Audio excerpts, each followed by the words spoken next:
You've heard of Kokoda. Most people have. It shows up in history books, in documentaries, in Anzac Day speeches. A jungle campaign in Papua New Guinea during World War II. Brutal terrain, brutal fighting. A narrow mountain track winding through some of the most unforgiving wilderness on Earth. You've heard the broad strokes. Australia held the line. Japan was stopped.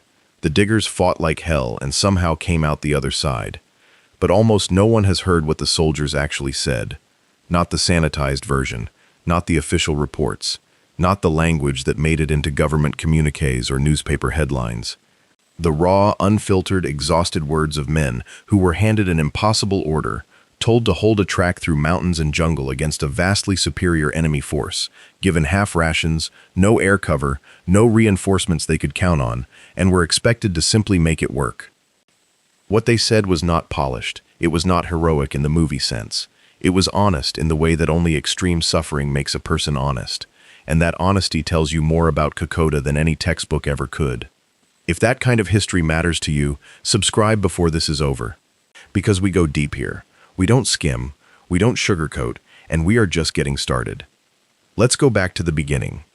By mid-1942, the war in the Pacific had turned a corner that most ordinary Australians hadn't fully processed yet.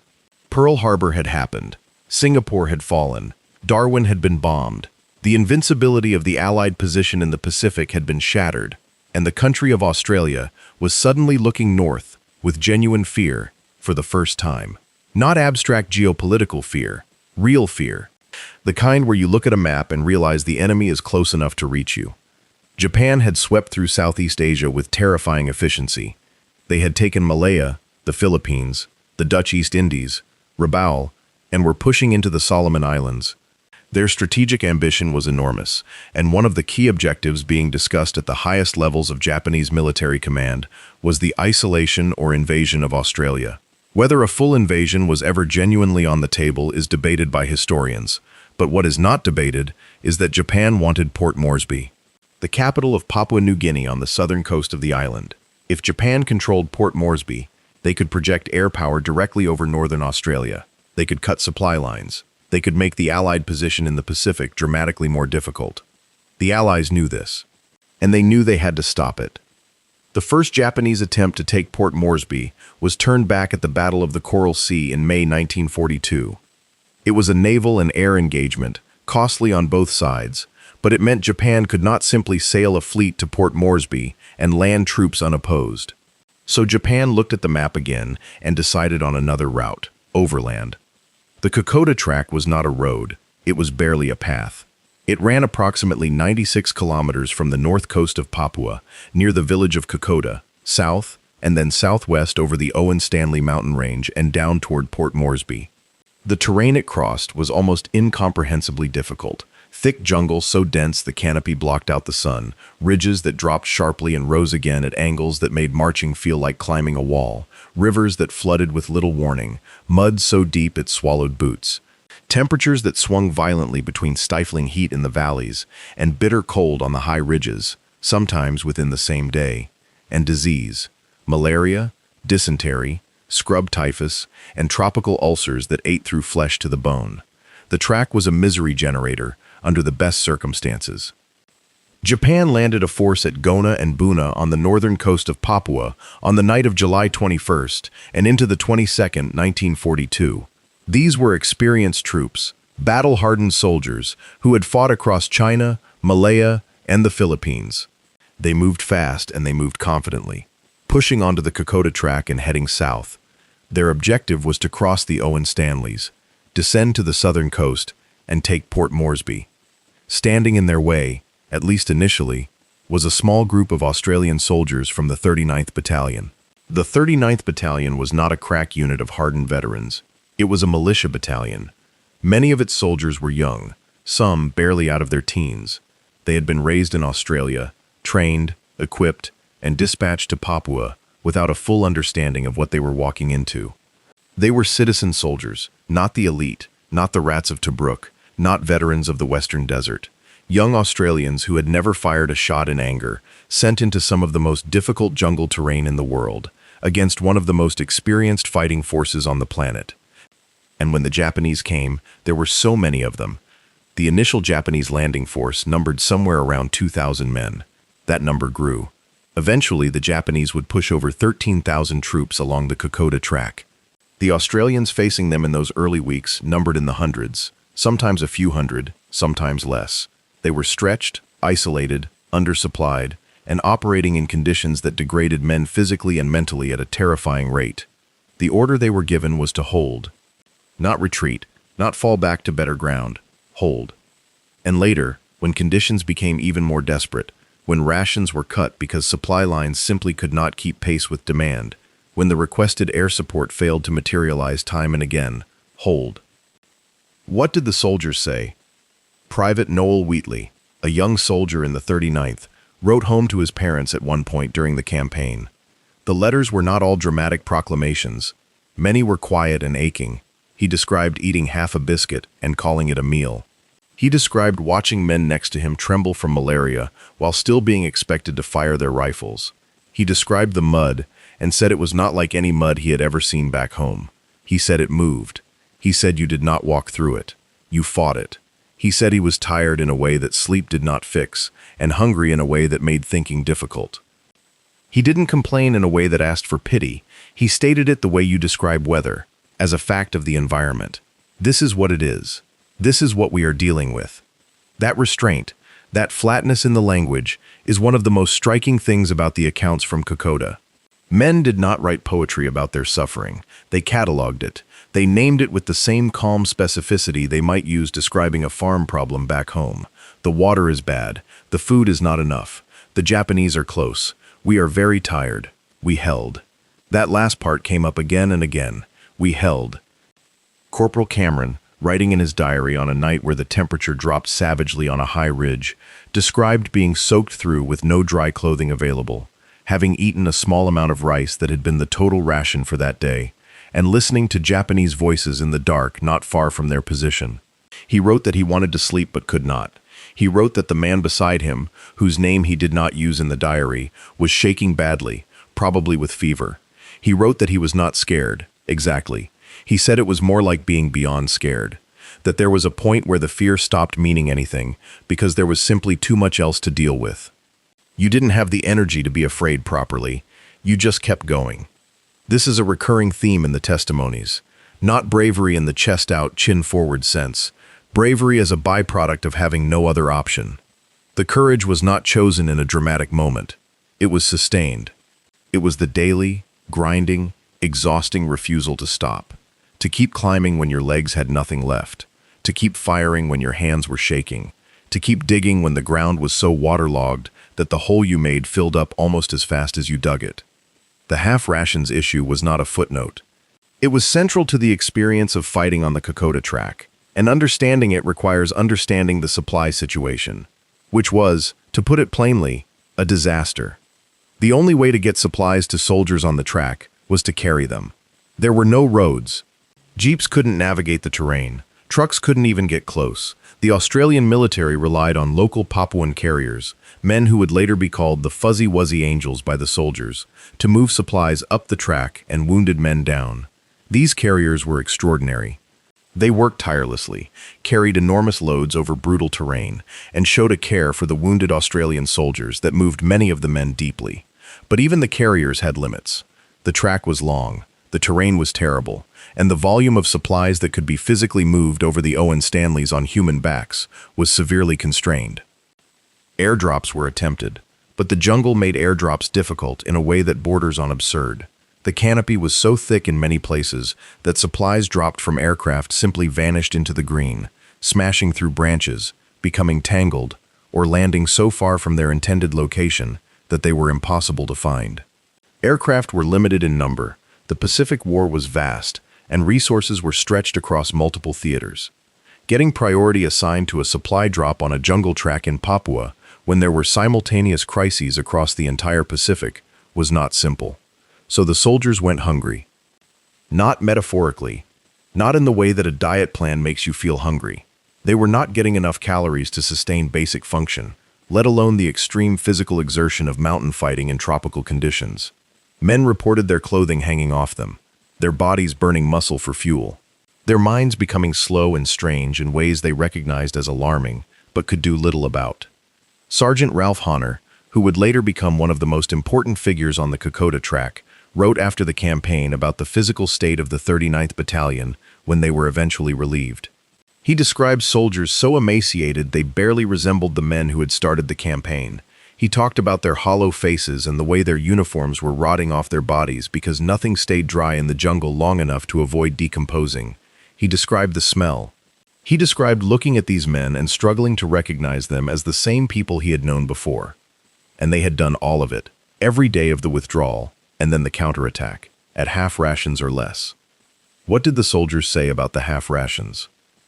Many said very little, which is in itself a form of testimony.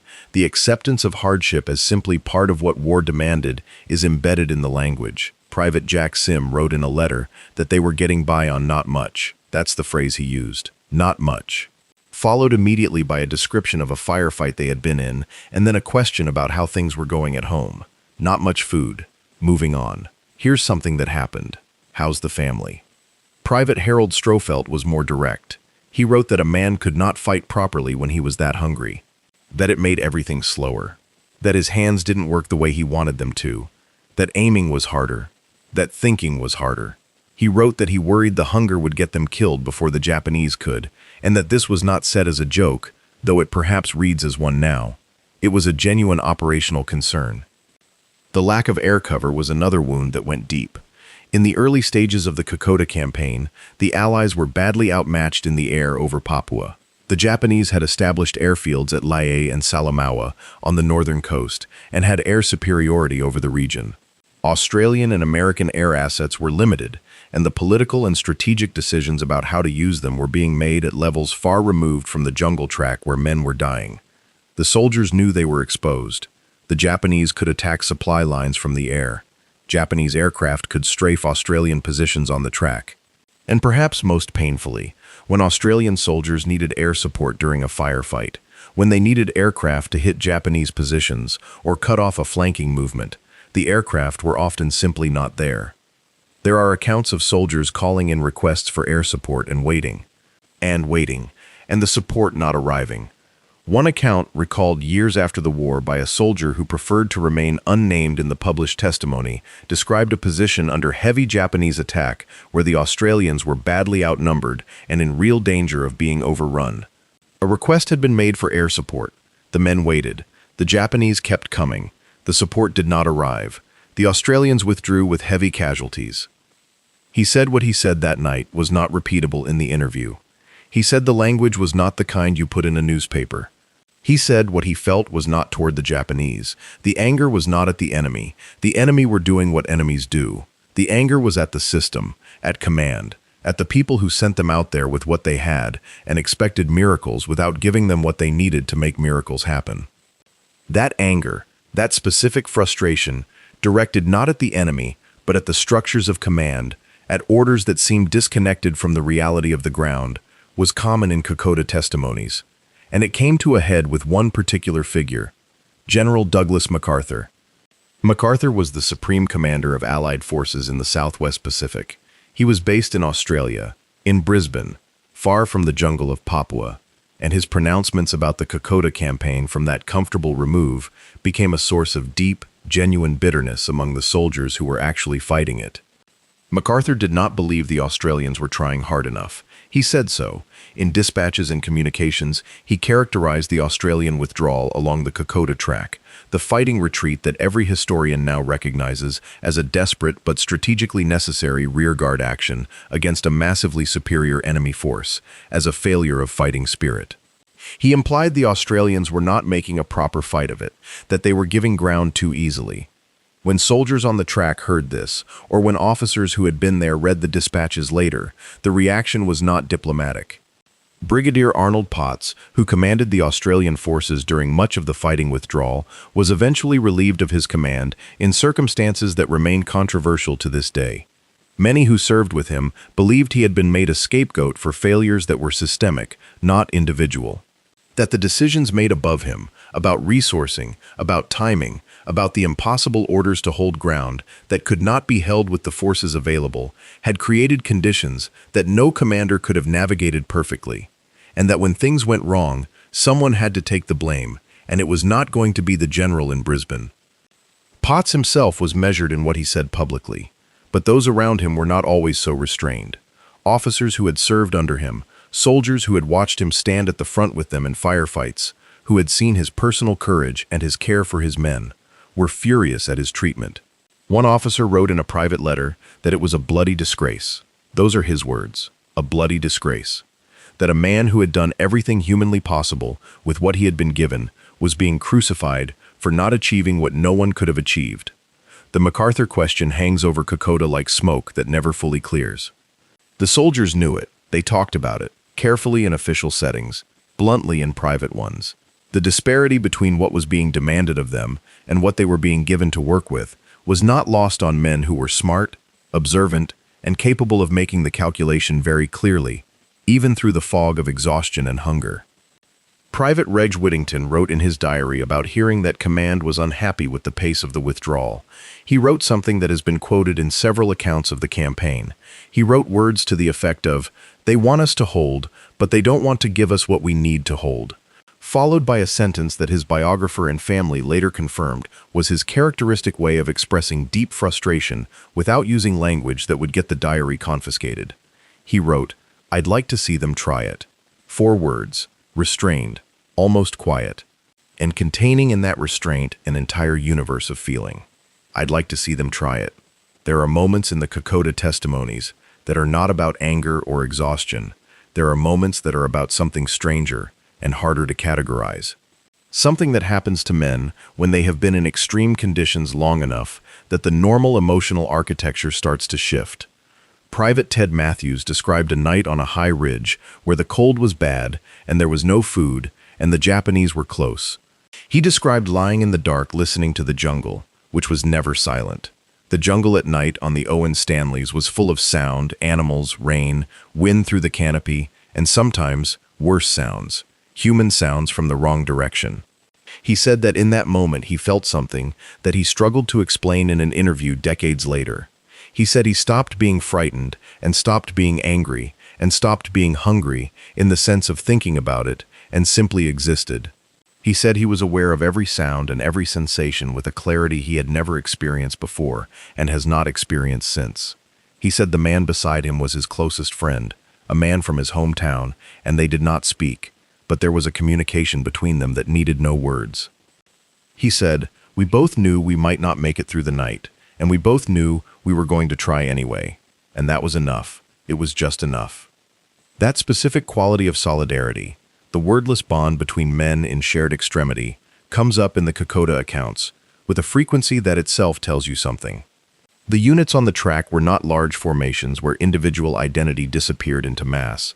They were small groups, platoons and sections reduced by casualties and sickness to handfuls of men. These men knew each other. They had shared the track, the hunger, the fear, the cold. They had carried each other, literally, in many cases, the stronger ones helping the weaker ones over particularly brutal stretches, and then trading roles when the equation reversed. The Papuan carriers who moved alongside the Australians occupy a special place in the testimony. The relationship between the Australian soldiers and the Papuan men who carried their supplies and their wounded is one of the genuinely moving human stories of the campaign. The soldiers wrote about the carriers with a warmth and specificity that stands out against the more careful language they used about everything else. Private Tom Graham wrote about a carrier who helped him across a flooded river when he was too weak to make it on his own. He described the man's name, which he rendered phonetically and may not be accurate, but the care with which he wrote it suggests he was trying to preserve it correctly. He described the physical experience of being helped across, of being held steady by someone who did not hesitate, who did not look at his weakness with anything other than matter-of-fact purpose. He wrote that he had never felt more grateful to another human being in his life, and that he hoped the man knew it, without him being able to say it in a language they shared.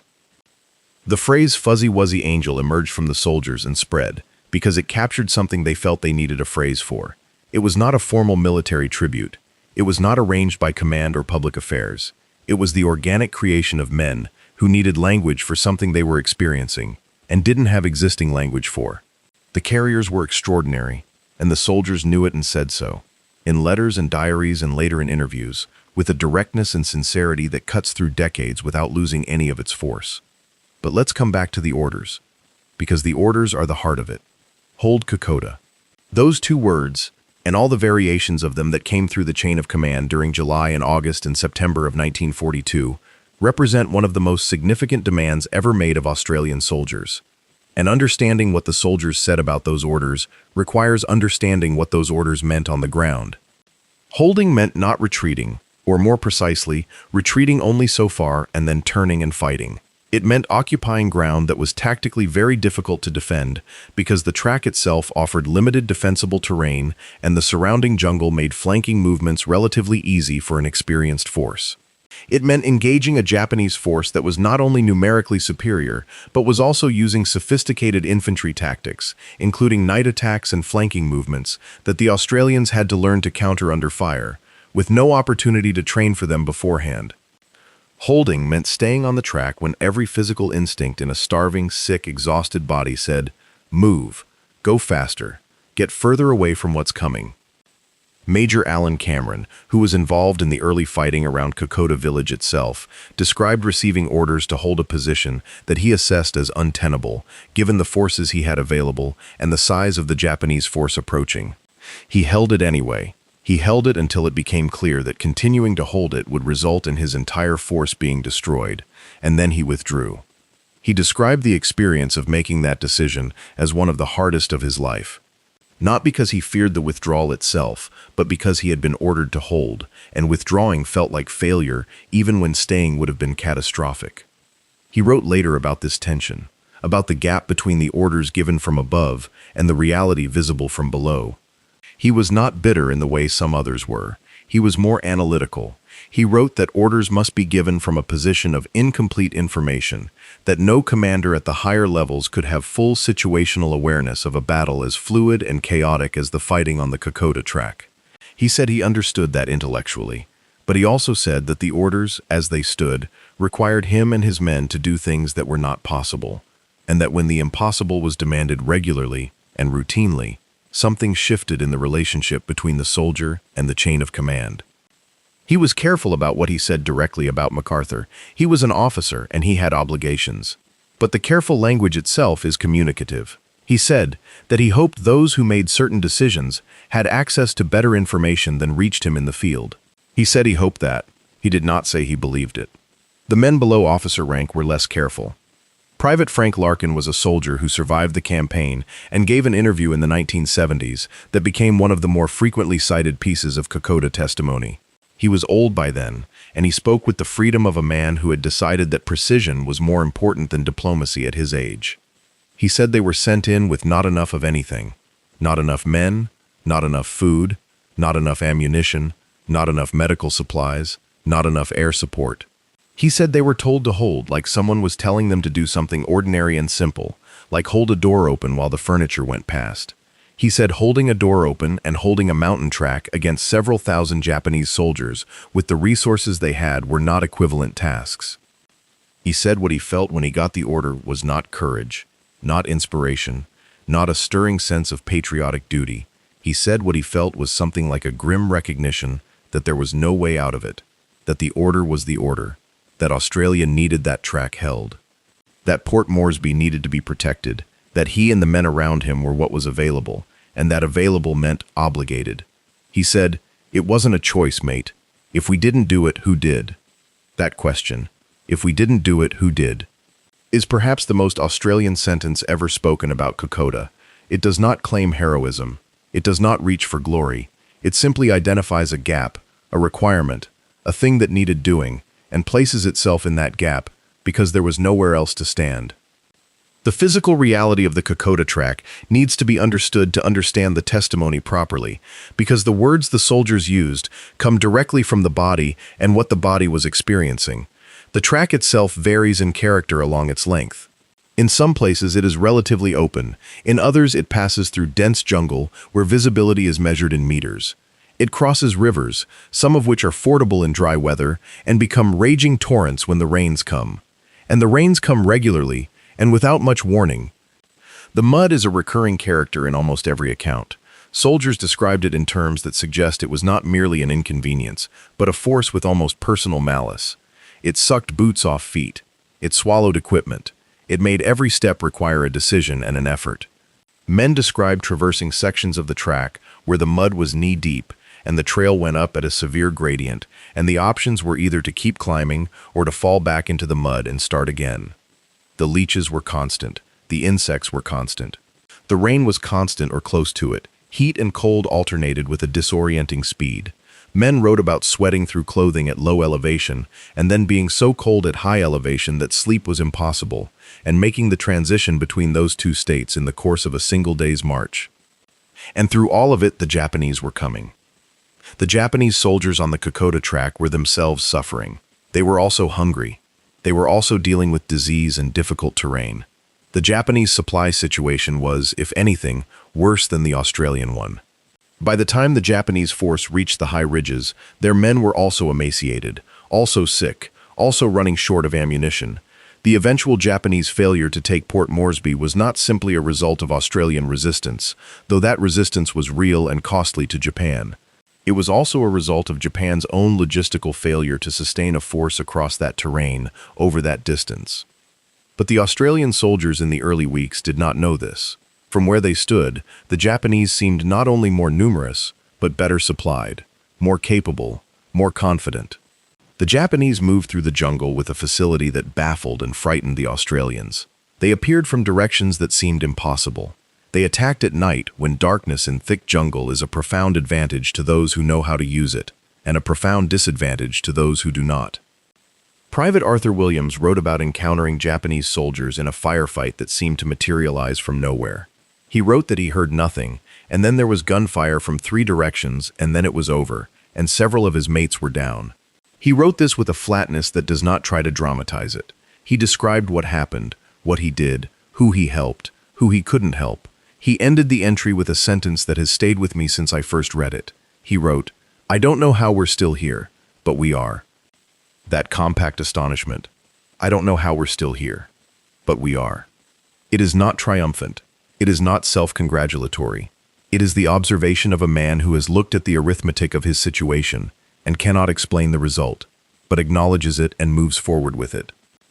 The Australian strategy during the fighting withdrawal was, whether by design or by the practical necessity imposed by the terrain, a form of delay rather than defeat.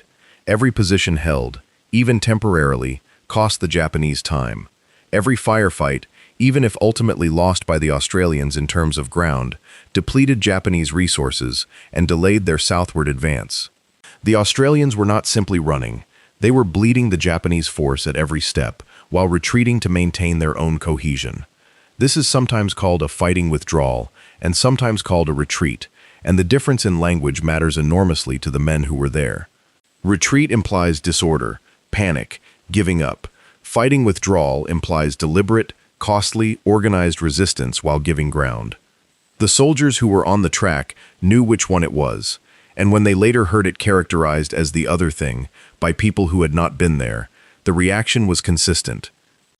Private James Patton, speaking at a reunion decades later, addressed this directly. He said that anyone who had not been on that track and had not seen what the men there faced had no standing to call it a retreat in the negative sense. He said they fought for every piece of ground they gave up. He said some of them were dead and some of them had left things there that they never fully recovered, and calling it a retreat was an insult to those men and to what they did. He said it quietly. The quiet was not softness, it was the opposite. There is a specific battle that needs to be addressed. The Battle of Isarava. Isarava was fought between August 26th and 31st, 1942, and it represents one of the most significant engagements of the entire Kokoda campaign. The Japanese threw a major assault at the Australian positions there, attempting to break through and open the track south to Port Moresby.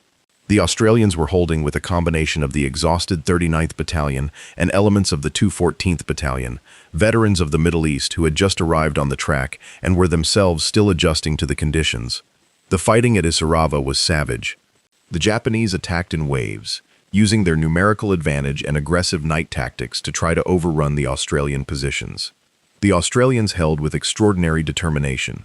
There were acts of individual courage at Isurava that became famous in Australian military history.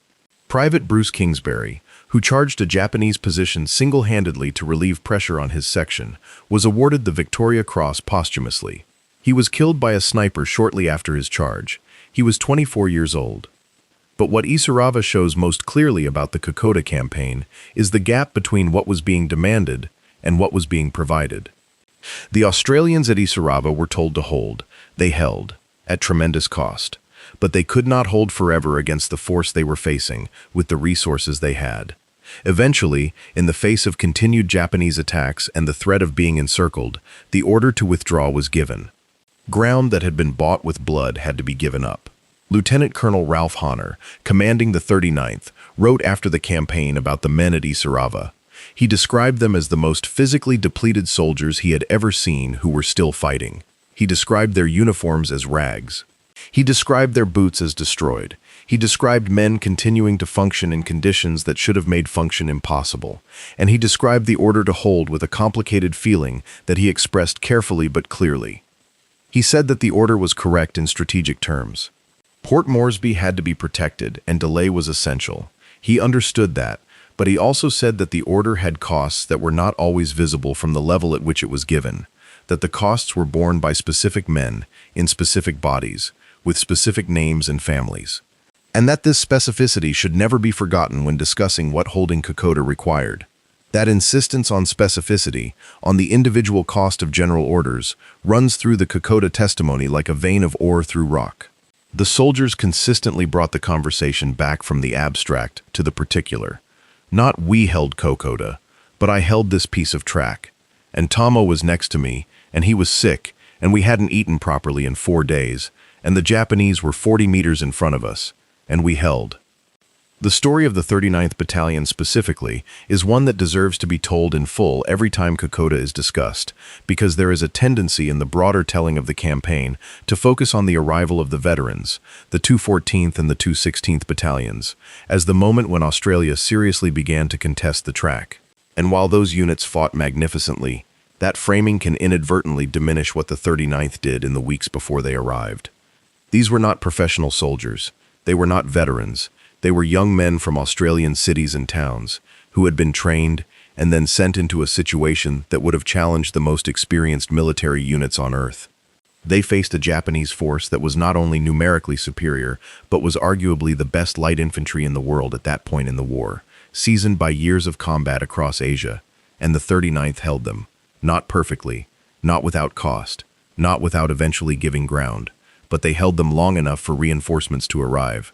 They bought time with their bodies and their blood and their half rations and their absence of air cover, and time was what Australia needed. Private Bill Crooks of the 39th was one of the soldiers who later wrote about the experience with a depth that most accounts don't achieve. He wrote about what it felt like to be young and untested and suddenly responsible for one of the most strategically important pieces of ground in the Pacific War. He wrote that he had never thought of himself as someone who would be asked to do something like this. He had thought he would be a soldier in some ordinary sense, that there would be training, and then some version of what war looked like in the pictures, something he could make sense of. He wrote that the track made sense of nothing. That every day was simply the next thing in a sequence of next things, and that thinking beyond the next thing was a luxury that the track did not permit. You thought about the next step, the next position, the next order. You didn't think about home or the future or what it all meant. Those thoughts belonged to a world that was not present on the track. He wrote that he thought about food, that nearly everyone thought about food, that this was a constant, almost involuntary form of mental activity. The mind went to food the way the tongue goes to a sore tooth, not by choice, by some deep physical insistence, and that this was humbling in a way he hadn't expected.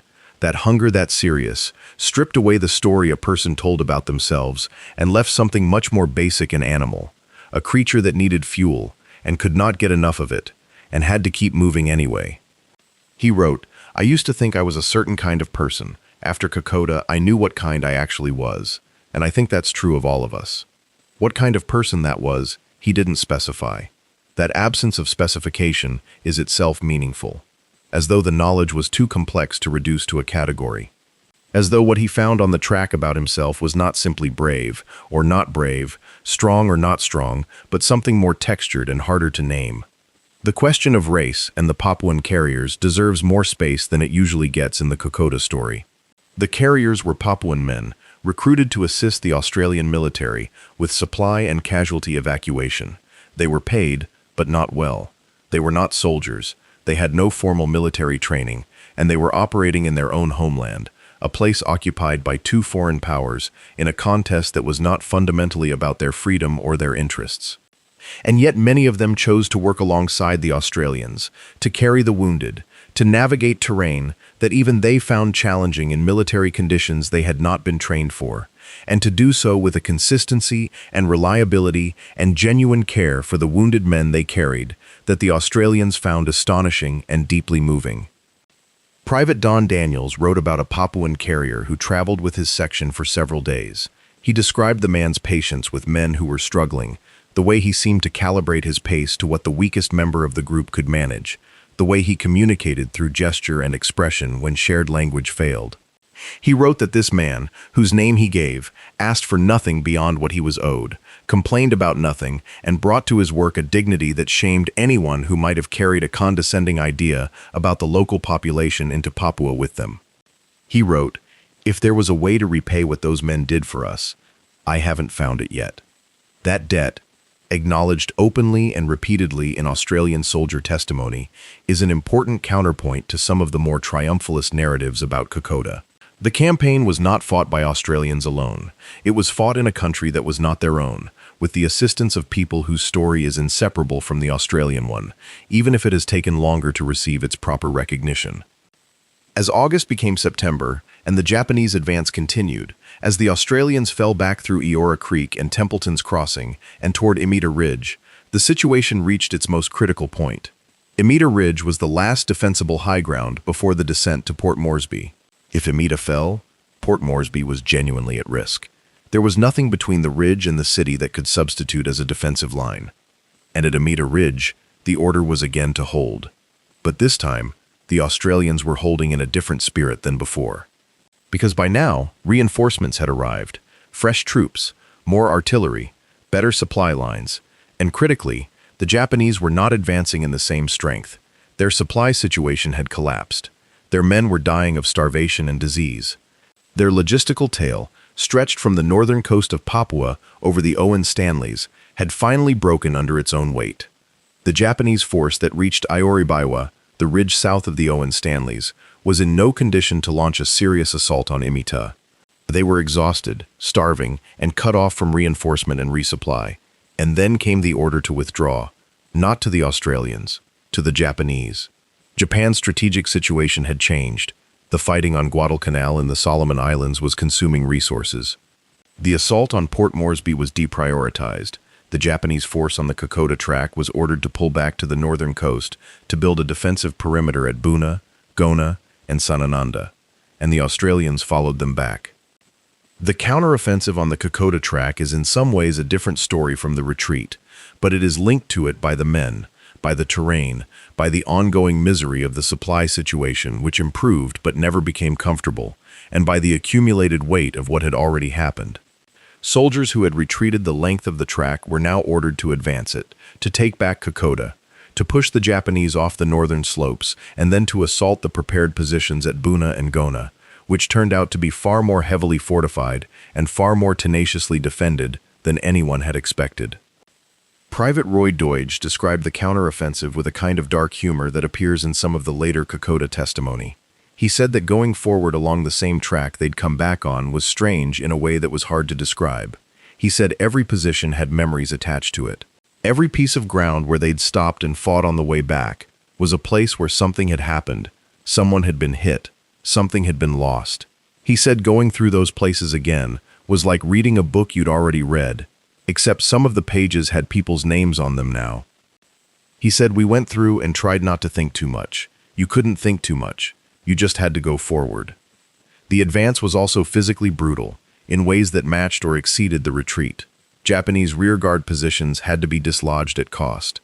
The track remained the track, unchanged, indifferent to which direction men were moving along it. Disease continued to take its toll. Half rations were no longer the standard, but supply remained difficult and the food available was rarely adequate or varied. And the Japanese positions at Buna and Gona, when the Australians and Americans reached them, were nightmares. Fortified bunkers built from coconut logs and earth, virtually impervious to the artillery available to the attacking forces. Defenders who had been ordered to hold to the last and who obeyed that order with a feroca